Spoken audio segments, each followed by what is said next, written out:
Thanks for listening to the Women Emerging podcast. Every week we put up a new episode with insights into leadership, practical leadership, seen through the eyes of women leaders of all ages and all sectors from right across the world. Our aim is for women to be able to say, if that's leadership, I'm in. Don't forget to subscribe to the podcast and join Women Emerging on our website, womenemerging.org. That's womenemerging.org for more fabulous free leadership content.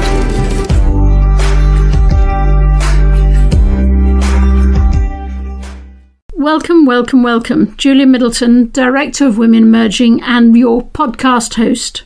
The last 7 episodes have been about essence.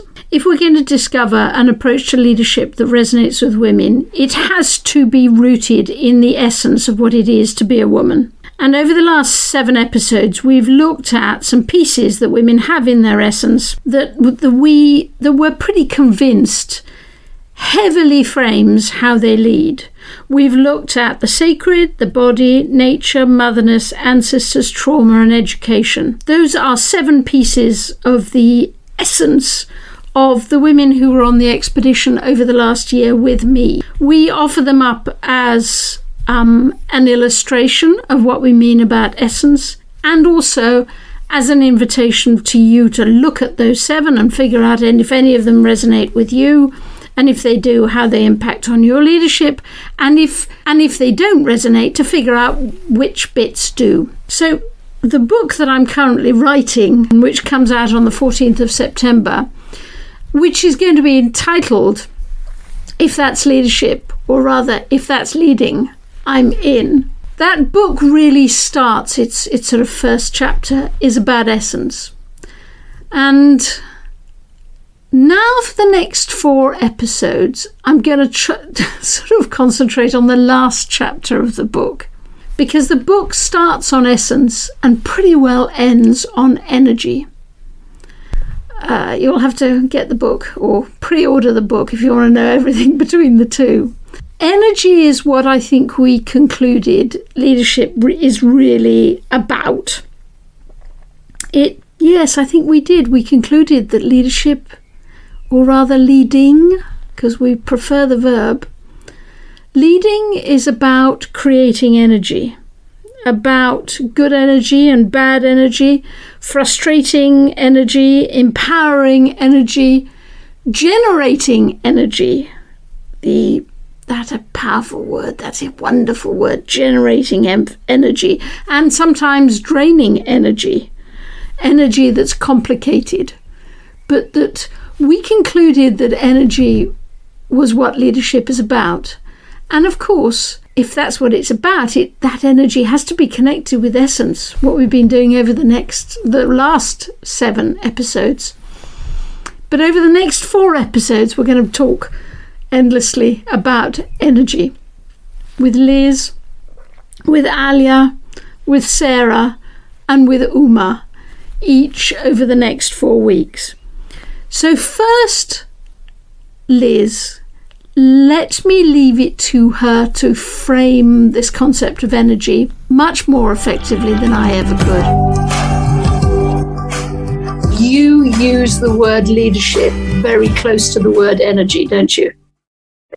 I do. I think energy is such an important thread that runs through leadership, and it also helps us understand how we as an individual are showing up and how our actions, our behaviors impact others. And so energy for me is such a powerful way of considering the dynamics of leadership, the constant motion, the energy. And I think that's why I really feel that energy is such an important element to unpack as we really seek to find approaches to leadership that resonate with women. Okay, go on, start unpacking. I'm ready. I always start from the place that energy attracts like energy. And so when we're thinking about the kind of leader we want to be, we're also thinking about how what we project, how that is influencing the people around us. And so if we're showing up in a very low energy state. Perhaps we're lethargic, we're feeling a bit like a victim, we're just not really operating at a particularly high frequency, then the likelihood is that others will pick up on that and they will mirror that. And then that energy becomes reinforcing. Lower energy leads to more low energy. And then you can move through this spectrum. Now, probably the next stage after that kind of apathy is more anger.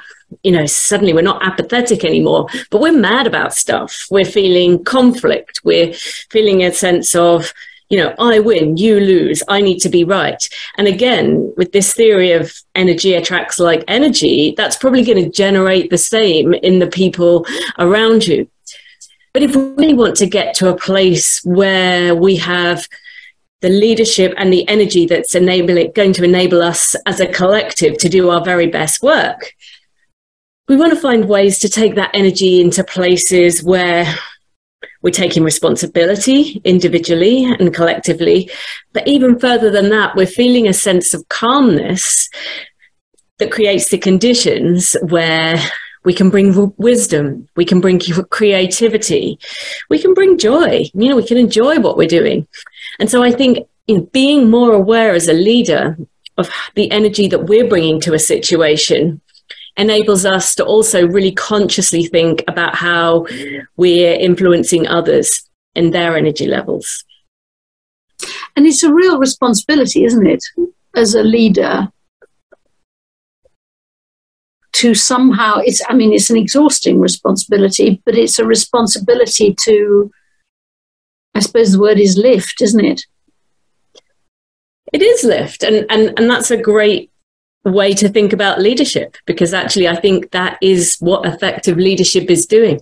I think one observation that I would make is there is a time and a place for different energy levels. And I think really effective leaders are able to identify in the moment what that situation needs. So if you're in a phase where, you know, there does need to be a slower pace, there perhaps does need to be some really intense listening. That's going to be a different kind of energy than when you're very, very committed to an action phase. Equally, there is always going to be times in organizations when people need to vent. People need to express frustrations and anger, and a healthy organization makes the space for people to be able to do that. The difference is we all make choices about how long we stay in those energy states. And so if we are consciously choosing to stay in those lower energy states where either we're apathetic or we're really angry, then that's something we need to be aware of as a leader. We need to be aware about how that is impacting the people around us and how they're likely to pick up on those frequencies. And then we shouldn't be surprised if then we have an organization that's operating at that level collectively, that energy level collectively. And so again, I would just emphasize that as leaders, it's not always about being in this super high energy phase. That could be exhausting potentially. And also, you know, a healthy organization will make the space for all of those, but it's doing it in a really conscious way where we're aware of how we're showing up and we're aware of how that's impacting others. It's interesting that you use listening as an example of a lower energy. To me, listening is high energy. Yeah, that's a misrepresentation, because I think it depends on the type of listening that you're doing. It absolutely is a high energy activity when you're in that phase of really looking for people to bring their best ideas, when you're looking for people to bring solutions. That's a super high energy activity. If you're in a space where people just need to vent to you because they're really mad about something, then that's probably at a slightly different frequency. But you're absolutely right, Juliet. You know, the very best type of listening is in the spaces where there's that calmness, there's that acceptance, responsibility, compassion. There's this real sense of shared ownership. And I think that's where it's really interesting to think about how people are thinking of who's winning in those different situations. At the lower levels of the energy, there's more of a kind of either you win, I lose, or I win, you lose. And at that stage, that's where that's occurring. That's a low energy state. But what we're getting into, when we get into this place where we're more open to we win, then the energy skyrockets. And so, yeah, just to be clear, really good listening, really active listening is absolutely a high energy activity. And that's interesting too, because you sometimes you're using the word energy and not the word power. But you did actually, it was quite funny because you used, the power of energy. You're really using the word energy because the word power sort of goes in the wrong direction, doesn't it? It can do, Julia. And I think that's where the word power can be problematic because it can be open to interpretation. So sometimes we try to be more intentional about how we use the word power by using expressions like power with people rather than power over people. And I think that sometimes can help give clarity around what the intention behind the word is. But actually, I think there are better words for expressing that. Actually, it's the power, it's the energy within the power that's more interesting to me. That explains the dynamic that's going on. And so that's where, I always feel like energy is a better way of understanding the situation and the dynamic rather than power. But yeah, I think because power is something you see other people abuse. Power is something I want to steal from you, or make sure I have more of than you have. And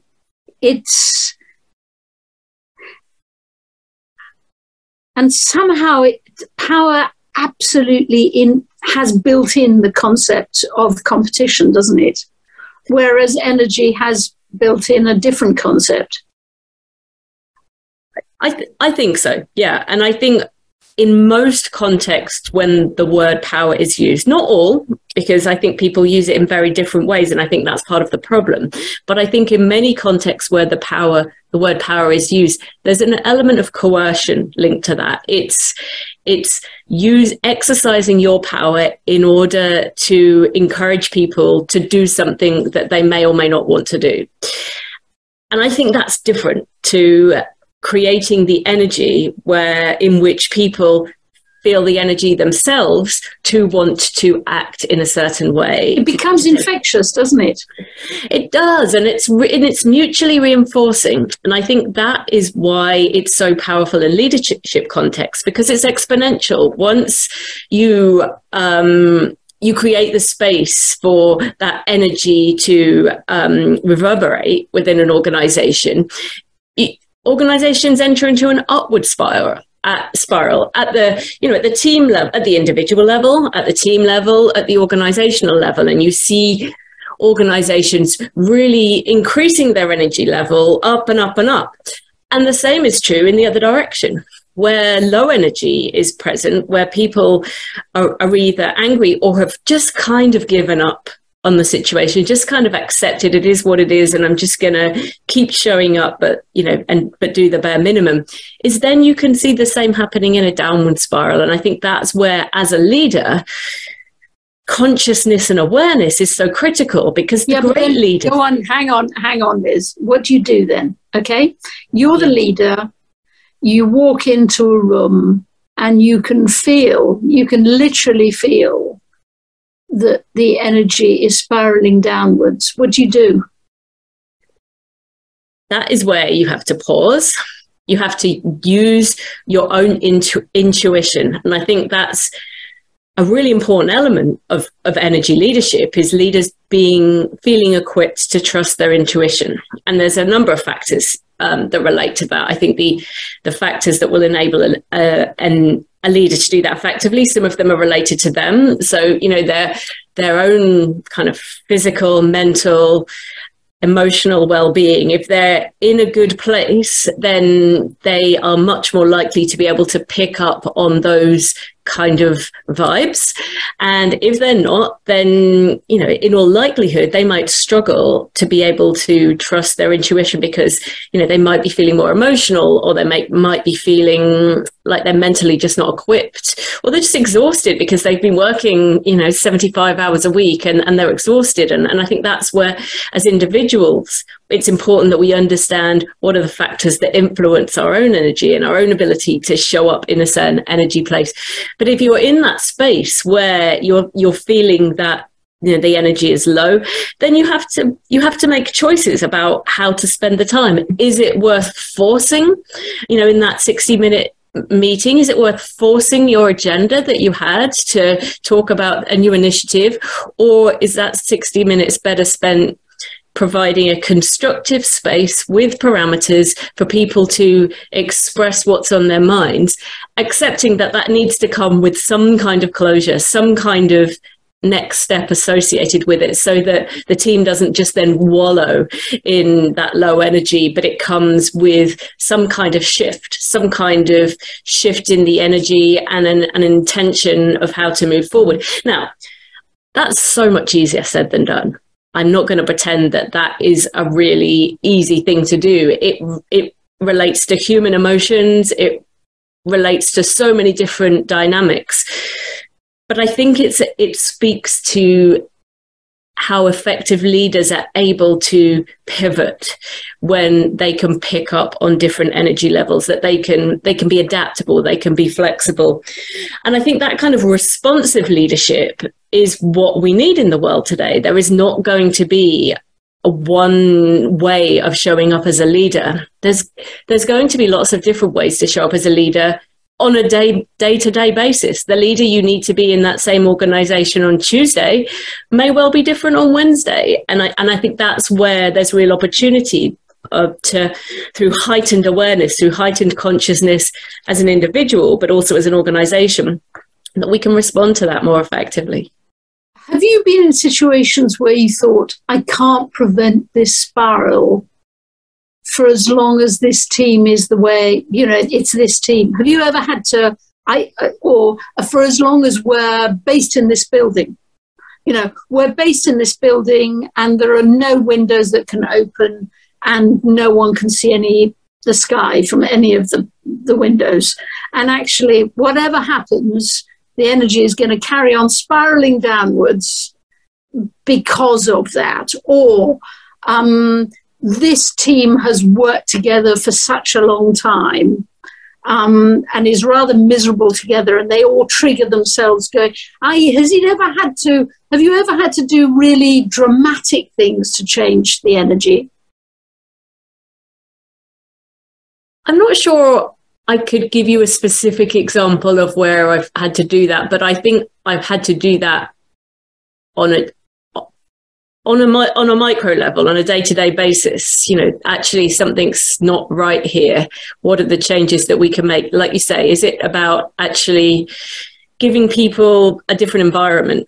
Sometimes that's about just giving some people some space to work at home. Sometimes it's about just getting out of the office and especially if you have a role where the work, where you see the impact of your work is outside of the office. You know, I would say that was the case when I worked for Siemens Wind Power and the wind farms that we were installing. Sometimes just getting out to those locations enables you to connect to the purpose.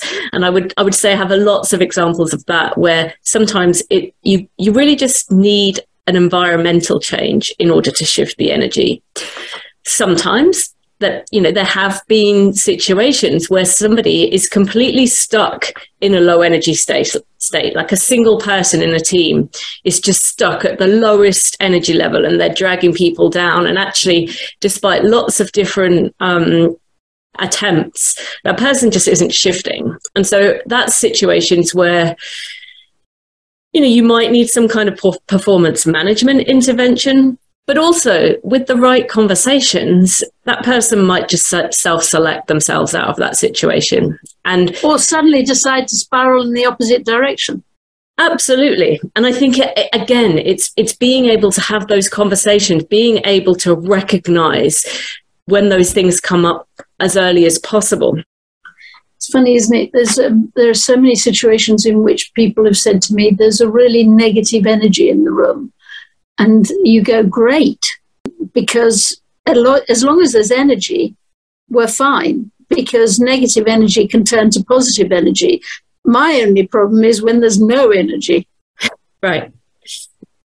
Right. And I think also there's lots of opportunities to understand the blocks to the energy. And I think we're often drawn towards the outer blocks because they're less uncomfortable. Outer blocks is the what? It's the external factors. It's the logistics. It's the systems. It's the processes. It's the things that are not necessarily related to individual people, but they're just the factors in the environment. And those things, we often turn to those first because somehow they feel easier to fix. But the reality is that I think a lot of those blocks to energy are the inner ones, either inner for an individual or a group of people. It's the who and the how. So it's some of the thoughts that we're having about ourselves or the situation. It might be the mindset, the emotions, what's motivating people. And often there's less desire to go there because it feels like it might be a little bit messy. It might result in people's feelings being hurt. It might feel like there'll be some blame or some need to accept that the way people are showing up and how they're behaving isn't quite what it needs to be. The reality is that people will be drawn to those external factors because, it feels easier to fix, especially as so many leaders are inherent problem solvers. They're like, okay, I'll change this policy. We'll move the office. But actually, it's doing that inner work as an individual and as a group, making the space to try and uncover what the block is. And again, there's lots of blocks that an individual or a team might have. Some of them are relating to kind of limiting beliefs we might have about ourselves or the situation. Sometimes it might be about an interpretation, a story that we've created that we believe to be true. That could be about the team. It could be about a competitor. It could be about our place in the market. It could be so many different things it could be. Or it might be an assumption, that's because something happened in the past, still happen again. And they're all subtly different in terms of what the leader needs to bring to that situation in order to move forward, in order to be able to take the team to a place of higher energy. But it does require a commitment to get into those messy places, to ask some of those questions, to be willing to listen to the answers before you're ready to necessarily move into the place of action. So if you're going now towards the higher energy, I suppose is the sky the limit, or should we be stopping just short of the sky? I mean, is there ever a point at which there's a sort of frenetic energy?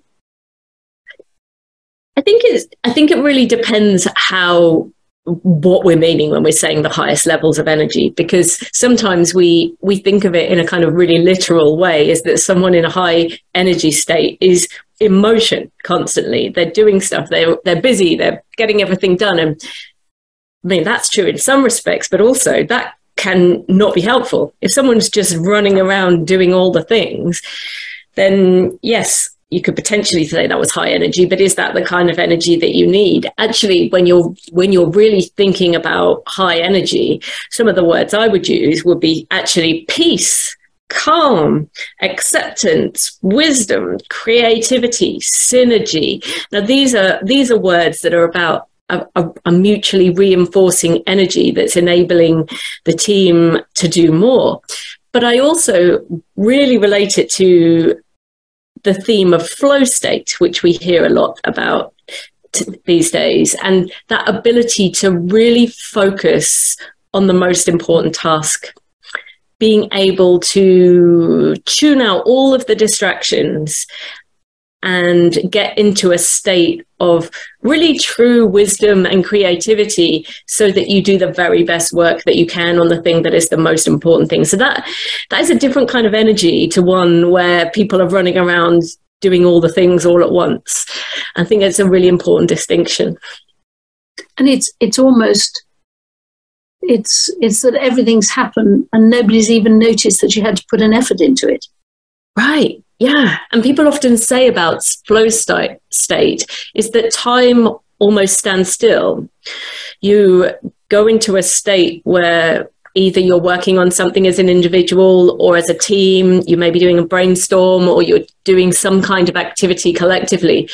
Is that just time stands still and you're in this place of pure concentration, really being willing to listen, really being willing to look for different solutions, but actually so focused on the task in hand that you're able to give it everything. And that's, I think, as leaders, the state that we really want to create for ourselves and for our teams in order to do our best work. If I was going to be good on this, what are the things? Give me some hints. Give me some tips. Yeah, as always the case with leading, is you've got to start with yourself.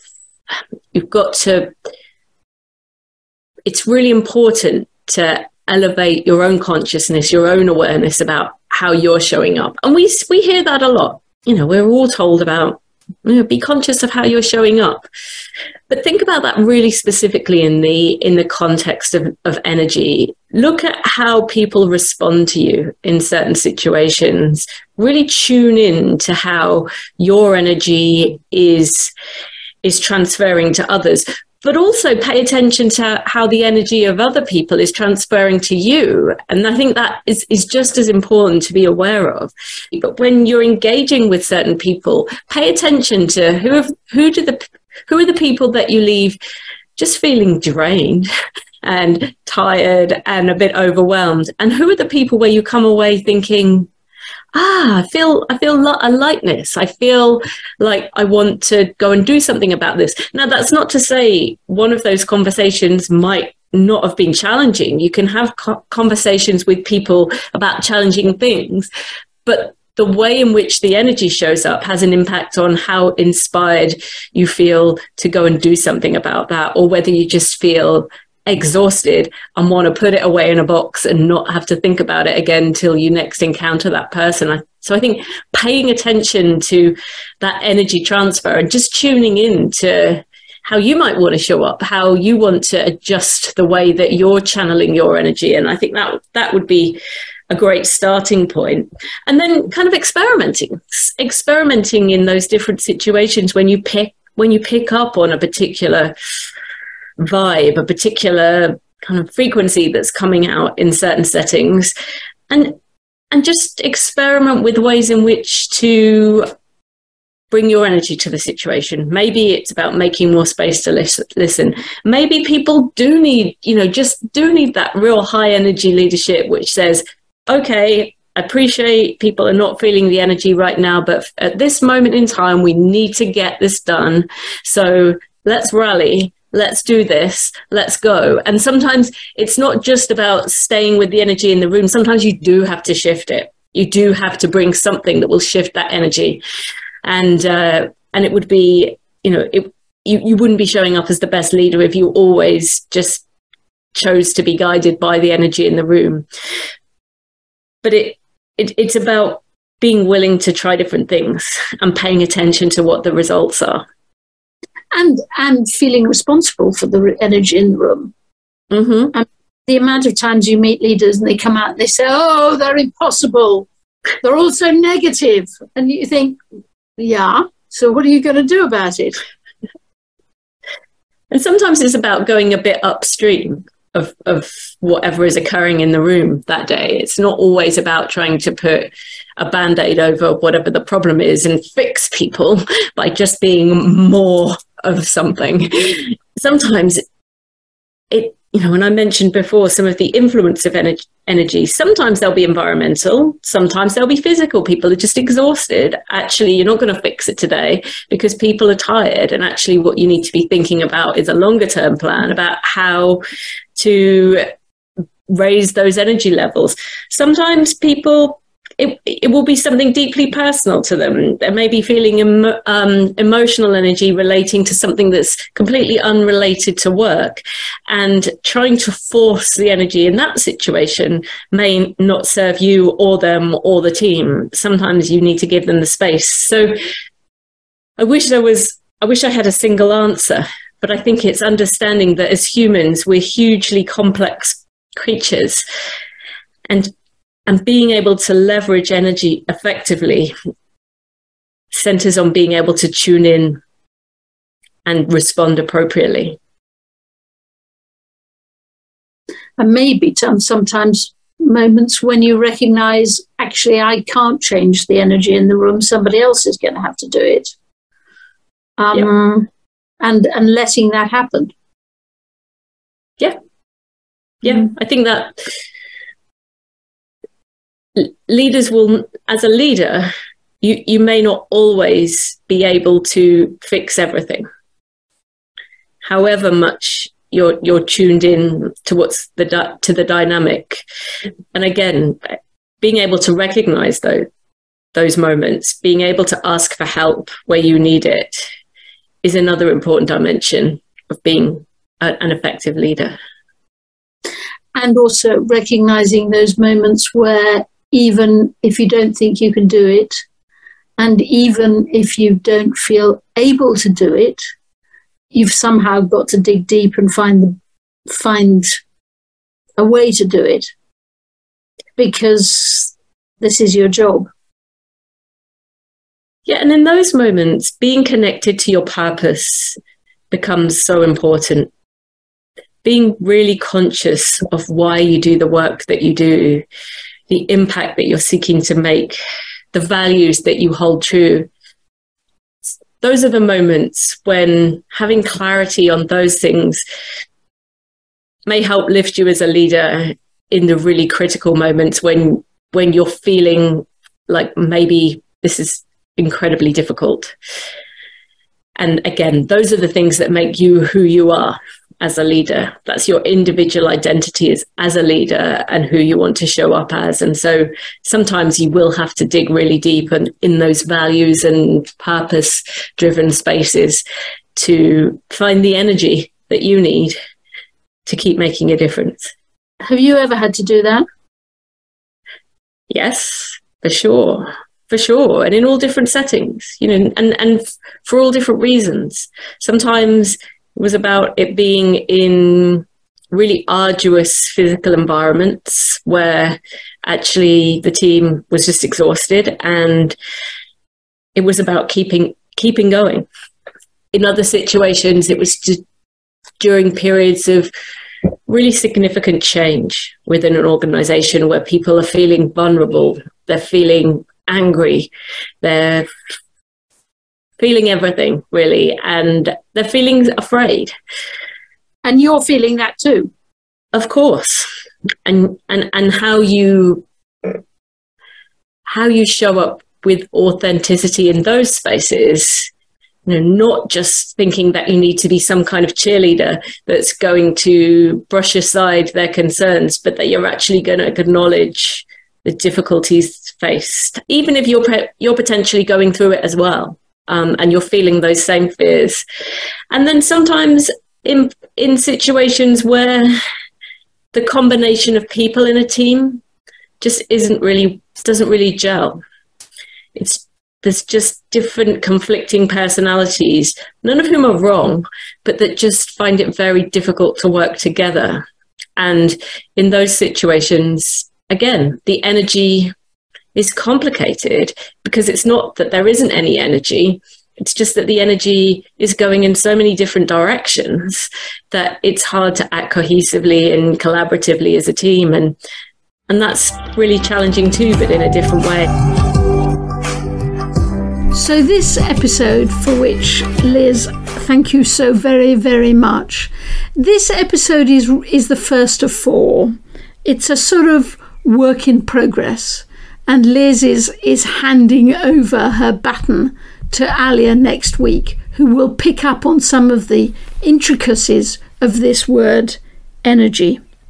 And as I thank you, Liz, it's important to say that it really is no surprise to me at all that the name of the organisation that you run is Ripple Effects. The ripple on water. The Ripple Effect seems to be a very, very good name, because leaders, when they apply energy right, in the right place and at the right time, have an enormous ripple effect. So you've set us off really, really well on this journey of the next 4 episodes around the issue of energy and leadership. Thank you so, so much. It'll be Alia next week. But in the meantime, sending lots of love from Julia.